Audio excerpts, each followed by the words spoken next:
Hello everyone, welcome to DTH decoding the Hindu. हम करेंगे the Hindu को deeply decode so that various exams के लिए हमारा करंट पोर्शन कॉम्प्रिहेंसिवली कवर हो जाए। अगर आप सिविल सर्विसेज की प्रिपरेशन कर रहे हैं तो I am assuring you that आपके प्री और मीन्स की प्रिपरेशन को हम इंटीग्रेटेड लेकर चलेंगे। इस लेक्चर में हम PYQs करेंगे, क्योट्स करेंगे जो कि आपको ऐसे एथिक्स और GS पेपर्स के लिए यूज़फुल होगा। वोकेबलरी भी देखेंगे, एडिटोरियल डिस्कशन, सब कुछ कवर करेंगे। तो वीडियो को लास्ट तक ज़रूर देखना विदाउट स्किपिंग। और आपको एक सजेशन नोट देना चाहूँगी, जब भी न्यूज़पेपर एनालिसिस करो, चाहे खुद से या किसी भी यूट्यूब वीडियो से, तो अपने साथ पेन पेपर ज़रूर रखो और जो भी स्टैटिक पार्ट न्यूज़ में आता है उसको नोट करके रिवाइज ज़रूर करो। मैं साथ साथ नोट डाउन कराती रहूँगी स्टैटिक पोर्शन के टॉपिक्स जो भी न्यूज़ में आएंगे। So let's start. आज है 11 अगस्त, तो शुरू करते हैं आज का द हिंदू डिस्कशन। सबसे पहले एक PYQ देख लेते हैं। PYQ हमारे पास दिया है, with reference to anti defection law in India consider the following statements. First statement क्या दी है? The law specifies that a nominated legislator can not join any political party within 6 months of being appointed to the house. Second statement है, the law does not provide any time frame within which the presiding officer has to decide a defection case। हमें बताना है कौन सी statement in में से सही है, only one, only two, both 1 and 2, या फिर नाइदर 1 और 2। अब डीपली डिकोड करते हैं। फर्स्ट स्टेटमेंट को देखते हैं सबसे पहले। नॉमिनेटेड लेजिस्लेटर कौन होते हैं? जिन्हें प्रेसिडेंट नॉमिनेट करते हैं। इन्होंने बोला है कि नॉमिनेटेड लेजिस्लेटर कोई भी पॉलिटिकल पार्टी ज्वाइन नहीं कर सकता within 6 months of being appointed to the house. But law क्या कहता है कि नॉमिनेटेड लेजिस्लेटर जो है वो कोई भी पॉलिटिकल पार्टी ज्वाइन नहीं कर सकता विद इन 6 months, नहीं आफ्टर 6 months। तो ये स्टेटमेंट यहाँ होगा रॉन्ग हमारे पास। और सेकंड स्टेटमेंट क्या है? सेकंड स्टेटमेंट बोल रहा है कि the law does not provide any time frame within which the presiding officer has to decide a defection case। ये स्टेटमेंट हमारे पास क्या है? ये ट्रू है हमारे पास। तो हमारे पास इस क्वेश्चन का आंसर क्या हो जाएगा? ओनली 2। इजी क्वेश्चन था। अब देखते हैं आज के लिए एक क्योट जो आपको GS पेपर 2 के लिए स्पेशली हेल्प करेगी और आप कहीं ऐसे में भी इसको यूज़ कर सकते हैं। तो आज की क्योट क्या है? Indian democracy's greatest strength is that we have always put nation ahead of politics. किसकी क्योट है ये? अटल बिहारी वाजपेयी जी की। इस क्योट को आप यूज़ कर सकते हैं ऐसे में भी और अपने GS पेपर में भी। अब चलते हैं अपने डिस्कशन की साइड। पहला आर्टिकल क्या है? सेंटर ने जो GST कंपनसेशन स्टार्ट किया था, स्टेट्स को कंपनसेट कर रही थी सेंटर GST अप्लाई करने के बाद, अब वो जुलाई तक उस चीज़ को बंद कर दिया है। और अब अगस्त में उस चीज़ के बदले सेंटर ने क्या किया है? ट्वाइस, जो भी डिवोल्यूशन होता है उसका ट्वाइस अमाउंट स्टेट्स को दिया है। तो इसमें इस आर्टिकल में बस यही है। फिगर्स इम्पॉर्टेंट नहीं है, किस स्टेट को कितना मिलता है शेयर, ये सब इम्पॉर्टेंट नहीं है। हमें 2-3 टर्म्स हैं इम्पॉर्टेंट इस आर्टिकल में, उनको देखना है। सबसे पहली टर्म है टैक्स डिवोल्यूशन की। इस टैक्स डिवोल्यूशन को देख लेते हैं, क्या होता है टैक्स डिवोल्यूशन। कॉन्स्टिट्यूशन का आर्टिकल 280 जो है वो क्या कहता है कि फाइनेंस कमीशन रेगमेंट करेगा कि जो भी टैक्स कलेक्शन है उसको कैसे डिस्ट्रीब्यूट किया जाएगा यूनियन और स्टेट्स में। और यूनियन और स्टेट्स में जब टैक्स डिस्ट्रीब्यूट किया जाता है तो उसको कहते हैं वर्टिकल टैक्स डिवोल्यूशन, और जब स्टेट्स में आपस में किया जाता है तो उसको कहते हैं horizontal tax devolution. Definition clear होनी चाहिए। अगली इम्पॉर्टेंट है हमारे पास डेफिनेशन कैपिटल एक्सपेंडिचर की। कैपिटल एक्सपेंडिचर वैसे तो क्या होता है गवर्नमेंट बजट में? एक होता है रेवेन्यू बजट, एक होता है कैपिटल बजट। रेवेन्यू बजट में रेवेन्यू रिसिप्ट्स और रेवेन्यू एक्सपेंडिचर, ऐसे ही कैपिटल बजट में कैपिटल रिसिप्ट्स और कैपिटल एक्सपेंडिचर। अगर अब मैं सबको एक्सप्लेन करूँगी तो इकोनॉमी की क्लास हो जाएगी, इसलिए केवल फिलहाल कैपिटल एक्सपेंडिचर देख लेते हैं। कैपिटल एक्सपेंडिचर क्या होता है? It is used to create assets और टू रिड्यूस लाइबिलिटीज़। मतलब वो एक्सपेंडिचर जो गवर्नमेंट करती है या तो एसेट्स खरीदने के लिए, बनाने के लिए, या फिर अपने दायित्व को कम करने के लिए, लाइबिलिटीज़ को कम करने के लिए। जैसे एग्जांपल देखते हैं, लॉन्ग टर्म इन्वेस्टमेंट गवर्नमेंट करती है रोड बनाने में, हॉस्पिटल बनाने में, तो एसेट क्रिएट हो रहे हैं, रोड और हॉस्पिटल हमारे एसेट है, स्कूल्स हमारे एसेट है, तो ये क्या हो जाएगा? Capital expenditure. ऐसे ही गवर्नमेंट जो लोन रिपेमेंट करती है, जैसे कहीं से गवर्नमेंट ने वर्ल्ड बैंक से कोई लोन लिया है, तो उसको जब रीपे करती है गवर्नमेंट, तो उसको क्या बोलते हैं? Capital expenditure. ये डेफिनेशन क्लियर होगी आई होप। टैक्स बुयंसी, यहाँ इस बारे में बात हुई है। टैक्स बुयंसी क्या होती है कि जब हम टैक्स बेस को और टैक्स रेट को, मैंने क्या बोला? Tax base plus tax rate, इन जब चीज़ों को जब इंक्रीज़ करते हैं तो उसका टैक्स रेवेन्यू पे क्या अफेक्ट आता है, ये सब, इसको क्या बोलते हैं? टैक्स बुयंसी। मतलब टैक्स बेस को इंक्रीज़ करने से, टैक्स बेस का मतलब ज़्यादा लोगों को टैक्स स्लैब में इंक्लूड करके, और टैक्स रेट को बढ़ा के, मतलब टैक्स के चार्जेस को बढ़ा के हमारे पास रेवेन्यू कितना चेंज होता है, उससे बढ़ता है, कम होता है, इस चीज़ को चेक करना ही क्या कहलाता है? टैक्स बुयंसी। इस आर्टिकल में यही इम्पॉर्टेंट था। अब एक आर्टिकल दिया है, SC to take a plea to ban convicts from polls for life. Supreme court के पास एक प्ली गई है जिसमें क्या कहा है कि जो भी कॉन्विक्ट्स हैं, जिन्होंने अपनी लाइफ में कभी क्राइम किए हैं, जिन्हें जेल सेंटेंस, प्रिजन सेंटेंस मिला है अपनी लाइफ में, उनको लाइफ टाइम के लिए पोल्स में बैन कर दिया जाए। ये इस आर्टिकल में कहा गया, और ये एक प्ली सुप्रीम कोर्ट के सामने आई है। तो अभी फ़िलहाल क्या सिनेरियो है कि डिस्क्वालिफिकेशन, जो RPA 1951 एक्ट है, उसमें डिस्क्वालिफिकेशन किस बेसिस पे किया जाता है कि कोई पर्सन कब तक डिस्क्वालीफाइड रहता है? अगर वो प्रिजन सेंटेंस में रहा है, उसके 6 साल बाद तक वो इलेक्शन नहीं लड़ सकता। मतलब आज कोई जेल से रिहा हो रहा है तो अगले 6 साल तक वो कोई इलेक्शन नहीं लड़ सकता है, उसके बाद कर सकता है। और ये प्ली क्या कह रही है कि लाइफ टाइम के लिए उनको बैन करना है।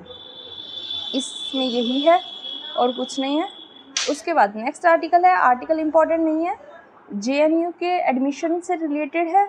JNU जो NTA ने एडमिशन टेस्ट कंडक्ट करवाने के लिए कहा है, JNU उसके अगेंस्ट है। JNU चाहता है वो अपनी ही जो एडमिशन पॉलिसी है उसको रिस्टोर करे। तो इस आर्टिकल में एज सच एग्जामिनेशन के लिए कुछ इम्पोर्टेंट नहीं है।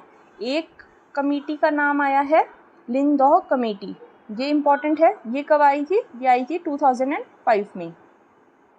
इस कमेटी ने रेकमेंड दी थी तीन इसकी सजेशंस थी, रेकमेंडेशंस थी। पहली रेकमेंडेशन इसकी क्या थी कि जो स्टूडेंट यूनियन के इलेक्शन है उसमें री इलेक्ट होने के लिए या दोबारा से इलेक्शन लड़ने के लिए कंडीशंस होनी चाहिए, ठीक है। सेकंड रेकमेंडेशन कमेटी की क्या थी कि इलेक्शन का एक्सपेंडिचर 5000 से कम होना चाहिए, 5000 रुपीज़ से कम रहना चाहिए, इससे ज़्यादा रुपीज़ नहीं खर्च होने चाहिए इलेक्शन कैंपेन्स पे।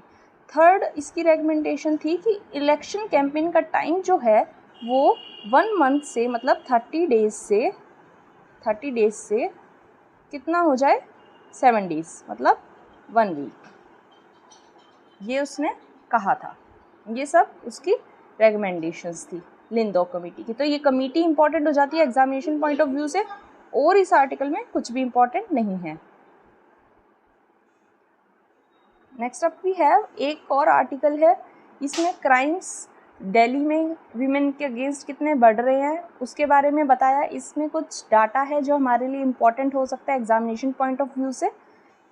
ये डाटा मैंने हाईलाइट किया है कि 19% राइज हुआ है विमेन के अगेंस्ट जो कह सकते हैं असॉल्ट हो रहा है विमेन का उन केसेस में, और रेप केसेस जो हैं वो 7% से बढ़े हैं। ये डाटा हमारे लिए इम्पॉर्टेंट हो सकता है। एक डॉरी प्रोहिबिशन एक्ट है। डॉरी प्रोहिबिशन एक्ट में आपको एक चीज़ याद रखनी है जो इम्पॉर्टेंट है काफ़ी, कि कॉन्स्टिट्यूशन डॉरी वर्ड को डिफाइन या मेंशन नहीं करता है। पूरे कॉन्स्टिट्यूशन में डॉरी वर्ड कहीं भी मेंशन नहीं है। मेंशन कहाँ है? डॉरी प्रोहिबिशन एक्ट में इसको मेंशन भी किया है और डिफाइन भी किया है। मेंशन एंड डिफाइंड, ये इस लॉ में, ठीक है, इसमें और कुछ नहीं है। नेक्स्ट देखते हैं।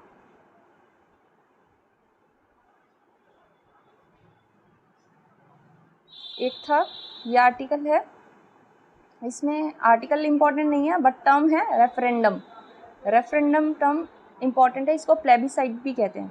ये इसका मतलब क्या है कि जब किसी भी लॉ पे किसी कंट्री के लोग अपना ओपिनियन देते हैं, लोग अपनी वोट डालते हैं और उस बारे में डिसीज़न लेते हैं, मतलब डायरेक्ट डेमोक्रेसी जब की जाती है किसी भी केस पे, किसी भी लॉ के लिए, तो उसको बोलते हैं हम रेफरेंडम या प्लेबिसाइट। आई होप क्लियर होगा। इसमें इसके अलावा और कुछ इम्पोर्टेंट नहीं है।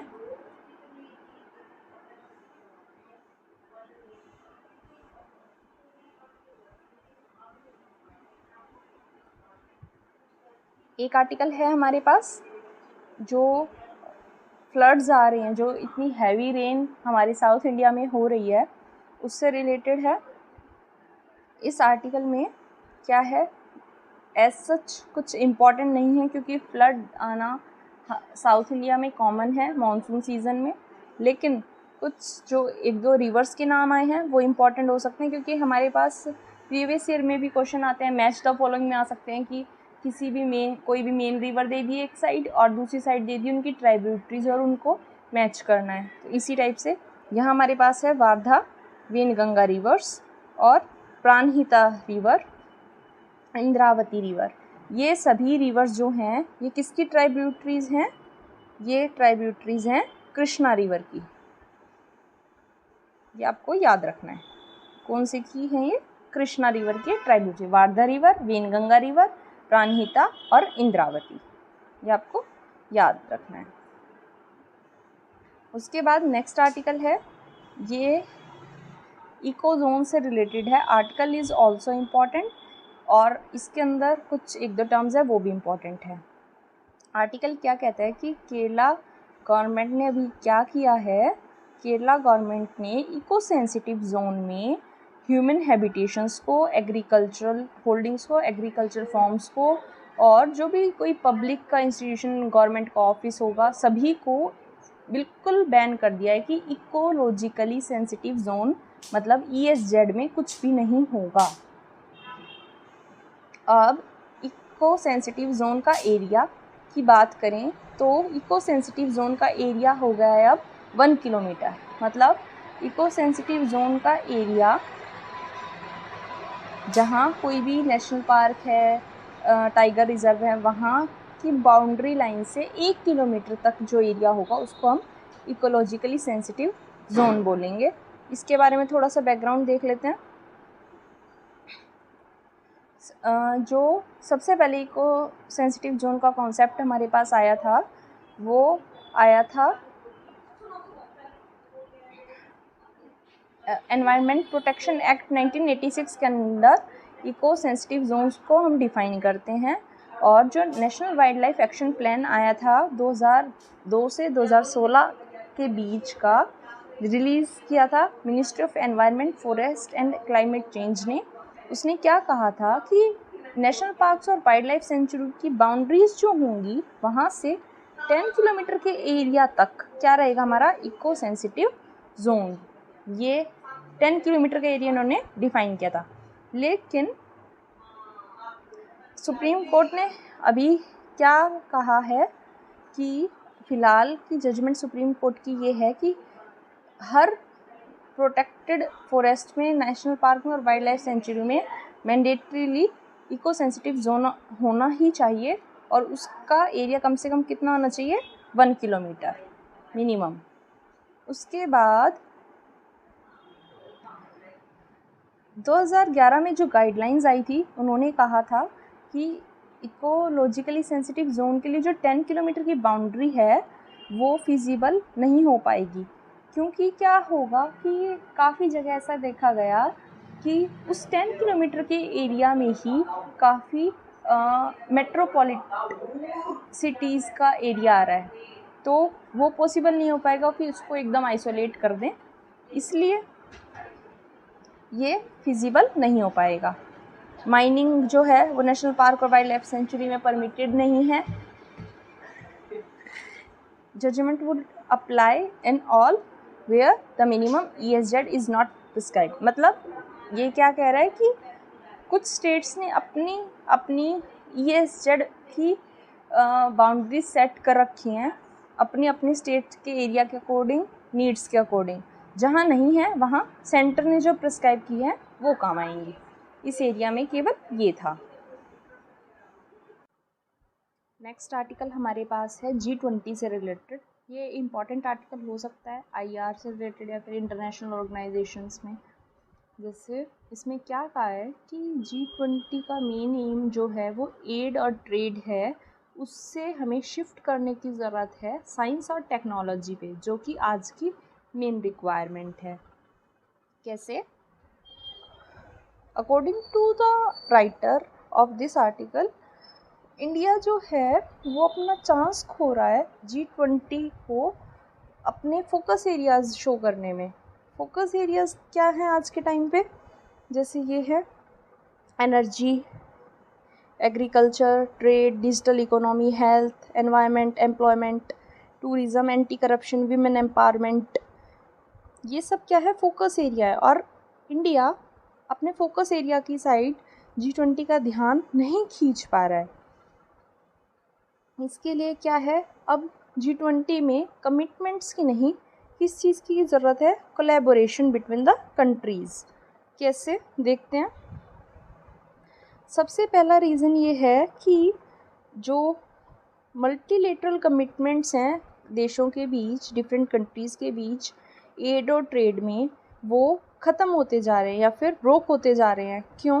क्योंकि अब जो है UN और WTO का रोल और इनकी इम्पोर्टेंस कम होती जा रही है। कैसे? क्योंकि अब जो है सिनेरियो में सोशियो इकोनॉमिक सिस्टम है G7, China, Russia and India and others, ये तीन जो हैं ये है मेन एजेंडा सेट करने वाले ग्लोबली। ये तीन हैं जो कि पूरी की पूरी एड एंड ट्रेड को कंट्रोल कर रहे हैं। UN और WTO का फंक्शन रोल कम होता जा रहा है। सेकंड है यूक्रेन में जो वॉर चल रहा है, जो यूक्रेन की सिचुएशन है वो है, और US चाइना जो डोमिनेट कर रहे हैं ट्रेड और वैल्यू चेन्स में, उसको देखते हुए क्या चाहिए हमें, एक बार फिर से G20 के नेचर और फॉर्म ऑफ कोलैबोरेशन को चेंज करने की हमें ज़रूरत है। क्योंकि जैसे यूक्रेन में वॉर चल रहा है, यूक्रेन को कौन सपोर्ट कर रहा है, कौन नहीं कर रहा है, यूक्रेन में किस चीज़ की कमी है, यूक्रेन की वजह से किन देशों में किस चीज़ की कमी हो गई, ये सब देखने के लिए G20 के नेचर को और इसमें जो मेंबर्स हैं उनके कोलैबोरेशन को दोबारा से रीथिंक करने की ज़रूरत है। थर्ड क्या बोला है कि G20 का प्राइमरी रोल क्या है कि वो ग्लोबली क्लैश को प्रिवेंट करे। मतलब अब बहुत सारे देश हैं, हर कोई देश अपना फ़ायदा चाहता है, दूसरे का देखे बिना, सबको अपना फ़ायदा पहले चाहिए। अगर सब अपना फ़ायदा देखेंगे तो ग्लोबल गुड कौन देखेगा? ग्लोबल गुड देखेगा G20। ये इसका मेन फंक्शन है। और G20 का रोल किस लिए बढ़ जाता है? क्योंकि G20 95% ऑफ वर्ल्ड्स पेटेंट को होल्ड करता है, 85% ग्लोबल GDP को, 75% इंटरनेशनल ट्रेड को और 65% वर्ल्ड पॉपुलेशन G20 के अंडर आती है, इसलिए G20 का इम्पोर्टेंस बढ़ जाता है। अब ये क्या कह रहा है कि सॉल्यूशन किस चीज़ में है, केवल एग्रीमेंट साइन करने से सॉल्यूशन नहीं निकलेगा, सॉल्यूशन निकलेगा प्रिंसिपल्स को फॉलो करने से। प्रिंसिपल फॉलो करने पड़ेंगे, ना कि एग्रीमेंट्स। एग्रीमेंट से कुछ नहीं होगा, पेपर पे रह जाएंगी चीज़ें, तो उनका कोई मतलब नहीं है जब तक वो अच्छे से इम्प्लीमेंट ना हो। जैसे कि रियो डिक्लेरेशन था जो 1992 का अर्थ समिट क्लाइमेट से रिलेटेड थी, उसमें क्या किया, सभी इकोनॉमीज़ को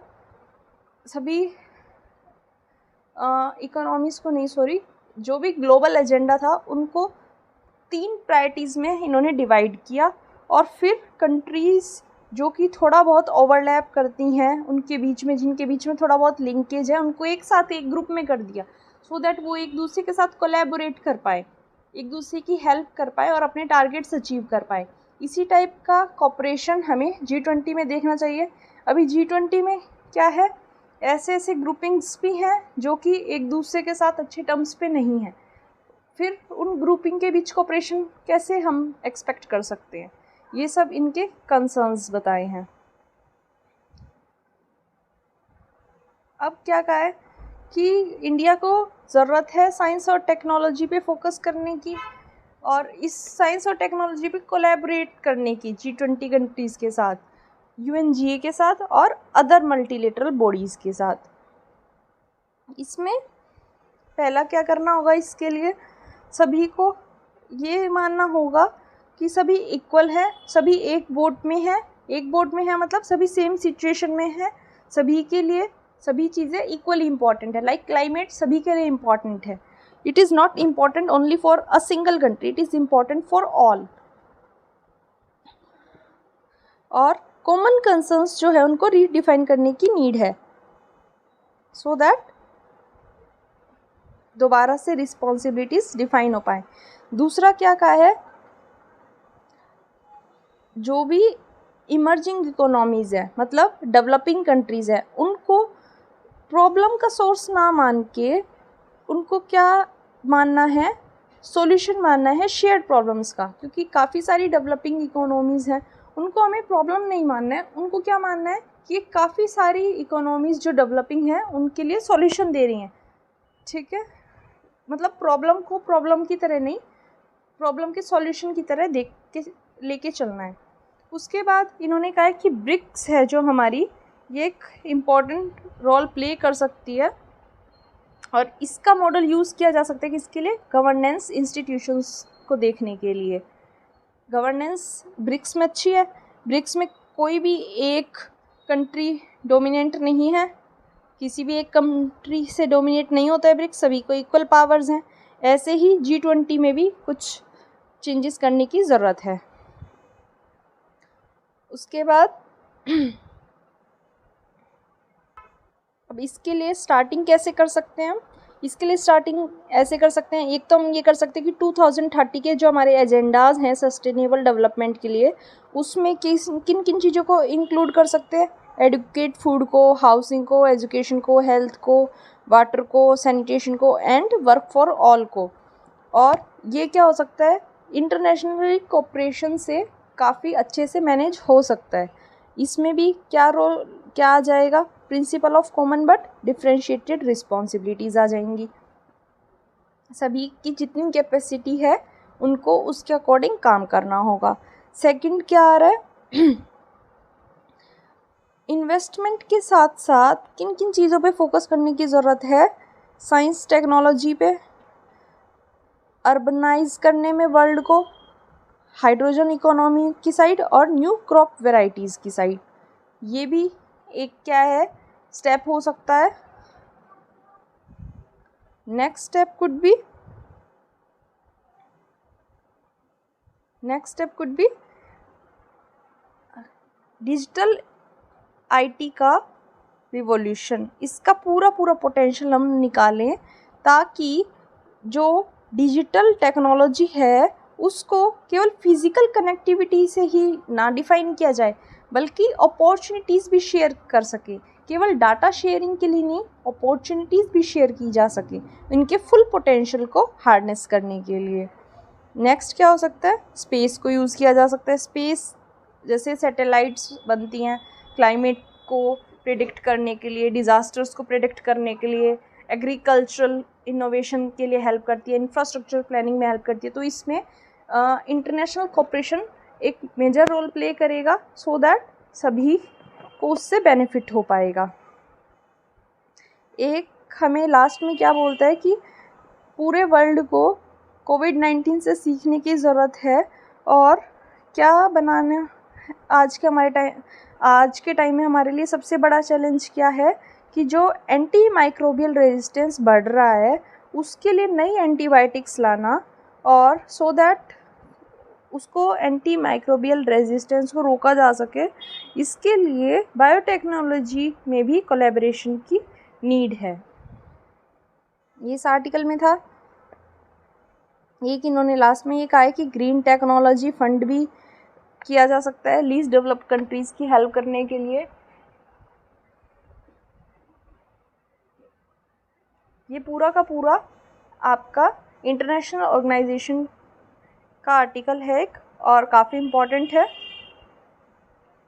आई होप क्लियर होगा। इसमें पॉइंट्स हैं कुछ मैंने हाईलाइट भी किए, मैंने समझा भी दिया आपको। अब नेक्स्ट आर्टिकल देखते हैं, वीआईपी सिक्योरिटी से रिलेटेड है। वीआईपी सिक्योरिटी मतलब जो हमारे इम्पॉर्टेंट पर्सन्स होते हैं, इम्पॉर्टेंट सेलिब्रिटीज़ होते हैं, इम्पॉर्टेंट फिगर्स होते हैं, उनको सिक्योरिटी दी जाती है। उसमें लूप होल्स बताए हैं राइटर ने। इन्होंने क्या कहा है कि राजीव गांधी और शिंजो आबे जो कि जापान के फॉर्मर प्राइम मिनिस्टर थे जापान के फॉर्मर, उनके असैसिनेशन के रीज़न्स और लूप होल्स क्या थे उनकी सिक्योरिटी में। तो इनके अकॉर्डिंग जो वीआईपी सिक्योरिटी की ग्रामर है इसको दो प्रिंसिपल्स में डिवाइड किया जा सकता है। एक है एंटी सैबोटेज चेक्स, एक है access control. Anti sabotage checks में क्या मतलब कि जो प्रोटेक्टी है, मतलब जो वीआईपी है उनके आने से पहले सब कुछ चेक किया जाए और उस जगह की पूरी चेकिंग की जाए। ये एंटी सैबोटेज चेक्स के अंदर इंक्लूड होता है कि जहाँ वीआईपी पर्सन को प्रोटेक्टी को रहना है, जहाँ फंक्शन में जाना है, उन प्लेसेस का अच्छे से चेकिंग, ये है एंटी सैबोटेज चेक्स के अंडर। और एक्सेस कंट्रोल में क्या आ जाएगा, access control is a process put in place after the protectee's arrival. मतलब वो क्या था आने से पहले और वीआईपी के आने के बाद जो कि फंक्शन में आ जाएगा वो क्या होगा, एक्सेस कंट्रोल। वीआईपी के अराइवल के बाद एक्सेस कंट्रोल में क्या होगा, कोई भी अनआइडेंटिफाइड, अनचेक्ड और अनऑथोराइज्ड पर्सन को प्रोटेक्टी से मिलने ना दिया जाए। अनआइडेंटिफाइड मतलब कि अनआइडेंटिफाइड पर्सन कैसे डिफाइन करेंगे, जो कि नोन ना हो प्रोटेक्टी के और जब तक उनके एंटीसीडेंट्स को स्क्रीन ना कर लिया जाए, मतलब उनके पूर्वजों तक को चेक करते हैं कि कहीं इनके किसी पूर्वज की जो प्रोटेक्टी है उसके साथ कोई दुश्मनी तो नहीं है, वो उस दुश्मनी का बदला तो नहीं लेना चाहता है, ये सब चेक करते हैं अनआइडेंटिफाइड के अंदर। अनचेक्ड का मतलब क्या है, अनचेक्ड का मतलब ये है कि कोई कितना भी ज़्यादा नोन हो प्रोटेक्टी का और even if they are having an appointment, उनको बिना चेक किए उनके पास नहीं जाने देंगे। मतलब कोई चाहे वेल नोन पर्सन हो, चाहे किसी का अपॉइंटमेंट हो प्रोटेक्टी या फिर वीआईपी पर्सन के साथ, विदाउट चेकिंग किसी को भी उनसे मिलने ना दिया जाए। ये है अनचेक्ड पीपल का मीनिंग। और लास्ट में अनऑथराइज्ड। अनऑथराइज्ड का मतलब ये है कि चाहे विजिटर जो है वो प्रोटेक्टी के नोन हो, चाहे उसको चेक कर लिया हो, लेकिन उनके पास से एक डेफिनेट पर्पस होना चाहिए प्रोटेक्टी से मिलने का। विदाउट पर्पस आप किसी को अलाउ ना करें। ये इनके ब्रॉड प्रिंसिपल्स इन्होंने बताए हैं वीआईपी चेकिंग, वीआईपी सिक्योरिटी से रिलेटेड। अब अटेंशन टू डिटेल्स, इन्होंने क्या कहा है कि प्लेस से ज़्यादा सिक्योरिटी फोर्सेस को भी सेंसिटाइज्ड और अलर्ट होने की ज़रूरत है। सिक्योरिटी फोर्सेस ज़्यादा टाइट होंगी तो place is not a huge problem, security forces का अलर्ट होना इज़ मैंडेटरी या फिर मोस्ट इम्पॉर्टेंट। और क्या है, एवरी विज़िट इज़ यूनिक, कि हर विज़िट यूनिक होती है, चाहे वो एक सेम प्लेस पे हो जहाँ प्रोटेक्टी हमेशा जाते हैं, लेकिन वो यूनिक है। क्यों? क्योंकि डे अलग है, टाइम अलग है, सब कुछ अलग है, तो वो विज़िट यूनिक है। आप उसको रोज़ की तरह हल्के में नहीं ले सकते कि फॉर एग्ज़ाम्पल कि यहाँ तो सर रोज़ जाते हैं तो यहाँ कोई ख़तरा नहीं हो सकता, आप ऐसा सोच के नहीं चल सकते। Second, every visit is dynamic. Dynamic क्या? डायनेमिक मतलब यूनिक भी है और डायनेमिक और डिफरेंट भी है। डिफरेंट ऐसे है क्योंकि डेली अलग अलग लोग वहाँ से जाते हैं, अलग अलग लोग उस चीज़ को ऑब्ज़र्व करते हैं कि प्रोटेक्टी यहाँ आ रहे हैं, प्रोटेक्टी यहाँ से जा रहे हैं, तो आप उसको रेगुलर नहीं समझ सकते, चाहे वो रेगुलर एक राजभवन की विज़िट ही क्यों ना हो। नेक्स्ट इन्होंने बोला है कि सिक्योरिटी अरेंजमेंट्स चेन की तरह होते हैं, चेन को पूरी को स्ट्रॉन्ग होना चाहिए, कोई भी एक लिंक हुआ, कोई भी कहीं से भी अगर चेन वीक हुई तो वो वहीं से टूट जाएगी। इसलिए सिक्योरिटी अरेंजमेंट में पूरी की पूरी अरेंजमेंट्स स्ट्रॉन्ग होनी चाहिए, कहीं भी कोई लूप होल रह गया तो खतरा है।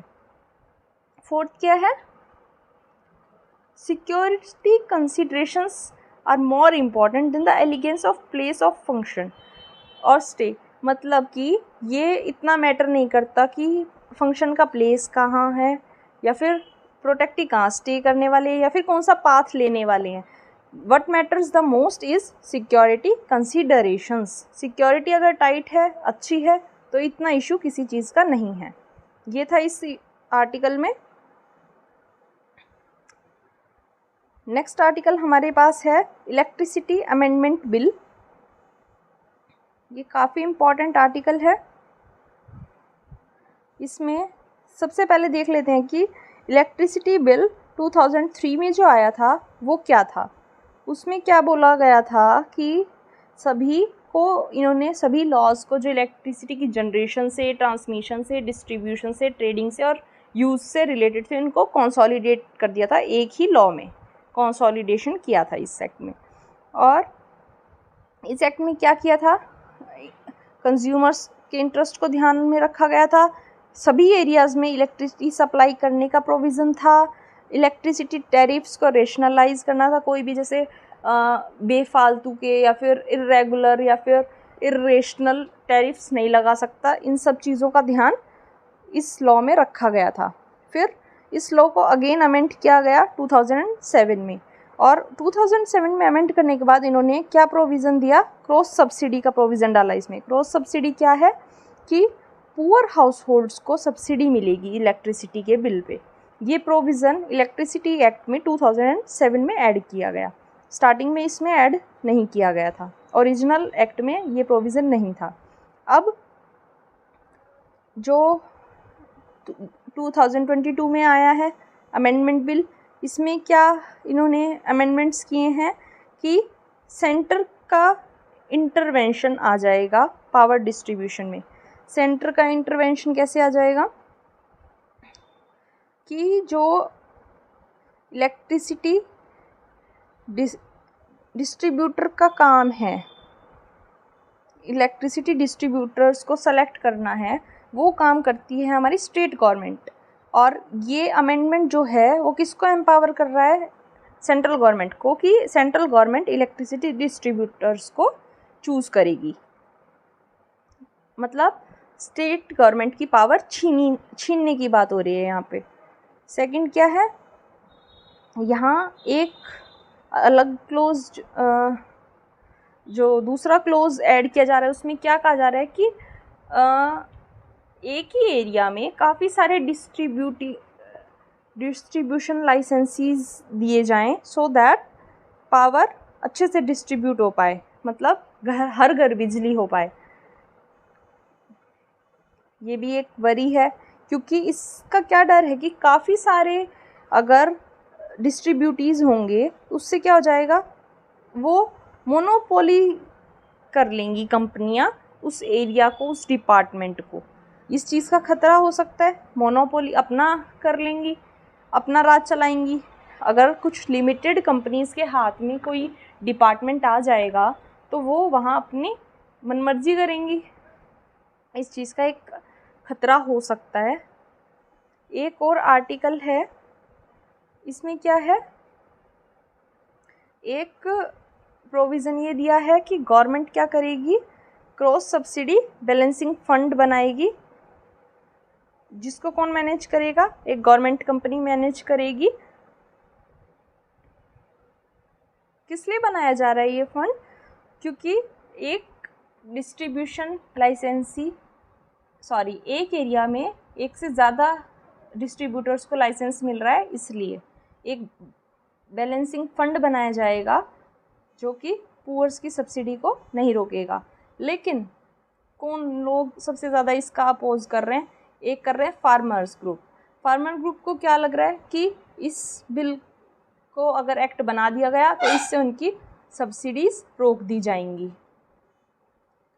सब्सिडीज़ का खतरा उनको लग रहा है। वर्कर्स जो हैं पावर सेक्टर के, वो इस बिल को अपोज कर रहे हैं इस डर की वजह से कि प्राइवेटाइजेशन हो जाएगा डिस्ट्रीब्यूशन कंपनीज़ का और जनरेटिंग यूनिट्स का, तो that will result in job losses, उनकी जॉब का खतरा है उनको। और अपोजिशन जो है, अपोजिशन क्यों इस बिल को अपोज कर रही है, it is opposing the bill on federalist principles की इलेक्ट्रिसिटी जो है वो एक सब्जेक्ट है कंकरेंट लिस्ट का, तो सेंटर इस पे अकेले लॉ नहीं बना सकती, राइट। तो ये आर्टिकल था। एक लास्ट आर्टिकल हमारे पास जो है वो है ट्रांसजेंडर राइट से रिलेटेड। इसमें क्या था कि हमने एक केस देखा था जहाँ एक ट्रांसजेंडर पायलट को फ्लाइट उड़ाने से मना कर दिया गया था, तो उनका नाम एडम हैरी था। लेकिन अब ये चेंज कर दिया है, ट्रांसजेंडर पायलट्स को भी अब फ़्लाइट उड़ाने की परमिशन दे दी गई है। कुछ प्रोविज़न्स हैं इसमें। प्रोविज़न्स क्या हैं कि किसी की थेरेपी चल रही है, अगर हार्मोन थेरेपी अगर किसी की ऑनगोइंग है तो it will not be A ground for disqualification, उनको डिस्क्वालीफाई नहीं किया जाएगा, ठीक है। और अगर किसी की थेरेपी 5 साल पहले ही कंप्लीट हो चुकी है, 5 साल से ज़्यादा हो चुके हैं उनकी थेरेपी को कंप्लीट हुए, तो उनको मेडिकली फिट डिक्लेयर कर दिया जाएगा। और एक क्या होगा, स्क्रीनिंग टेस्ट होगा, मेंटल हेल्थ का उनका स्क्रीनिंग टेस्ट होगा, बस और कुछ नहीं, दे आर प्रॉपरली फिट। और अगर किसी ट्रांसजेंडर एप्लीकेंट की सर्जरी या ट्रीटमेंट पिछले 5 सालों के अंदर अंदर हुआ है तो उनका क्या होगा, एक साइकोलॉजिकल और साइकियाट्रिक इवैल्यूएशन किया जाएगा। उसके बाद अगर वो फिट फाइंड आउट होते हैं तो उनको परमिशन दे दी जाएगी।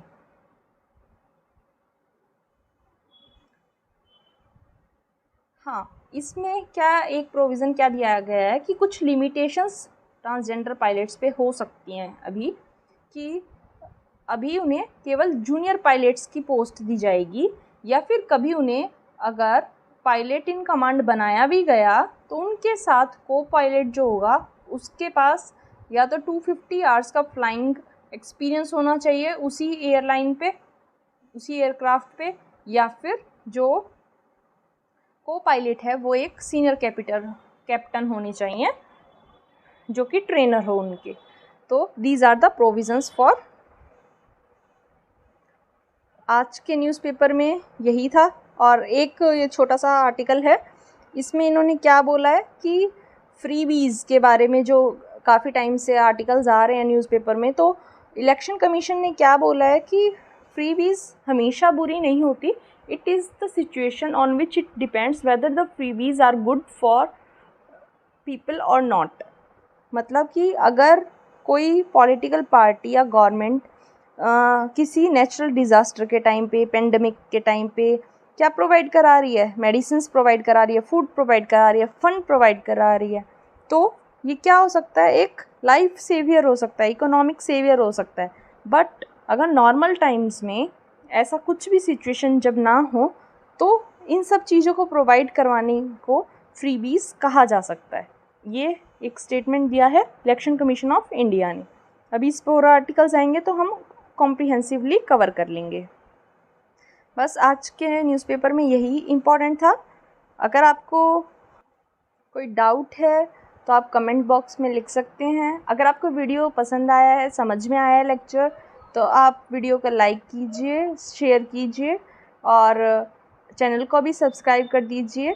और हो सके तो अपने फ्रेंड्स के साथ इसको शेयर भी कीजिए. Thank you.